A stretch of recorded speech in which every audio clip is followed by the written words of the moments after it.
դատում ենք, լինելու է խաղաղություն, չի լինելու պատերազմ։ Շնորհակալ եմ։ Լիլիթ Կասյան, խնդրեմ։ Պարոն Հովհաննիսյան, որպես ձեր ասվածի շարունակություն, դուք ասացիք չենք սադրանքներին չենք տրվելու,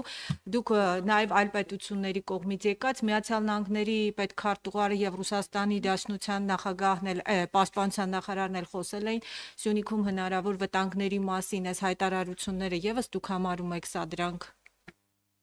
Վտանգների մասին խոսելը սադրանք ինչպես կարող ենք համարել, հարգելի գործընկեր։ Նախորդ հարցը վերաբերում էր Հայաստանի Հանրապետության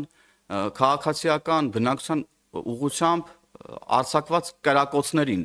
Ձեր հարցը վերաբերվում է Ամերիկայի Միացյալ Նահանգների եւ Ռուսաստանի Դաշնության համապատասխան պաշտոնյաների հայտարարություններին նման իրավիճակների ուրեմն հավանականության վերաբերյալ կամ ռիսկի վերաբերյալ, սրանք իրար հետ ընդհանրապես կապ չունեցող իրադարձություններ են եւ ընդհանրապես իրար հետ կապ չունեն։ Ինչպես կարող է իրավիճակի գնահատականը դիտարկվել որպես սադրանք, հարգելի գործընկեր, եւ ինչպես եք դուք իրավիճակի գնահատականի մասին հայտարարությունը համեմատում ավտոմատից արձակված կրակոցի հետ։ Էսկալացիայի վտանգ տեսնում եք ինչպես այդ հայտարարությունները։ Էսկալացիայի վտանգ մենք չենք կարող չտեսնել, երբ որ կրակում են մեր տների վրա։ Այսինքն մենք հո լուսնի վրա չենք ապրում։ Մեր տների վրա կրակում են, պարզա որ կա էսկալացիայի վտանգ, երբ որ կրակում են մեր տների վրա, բայց ես կրկնում եմ,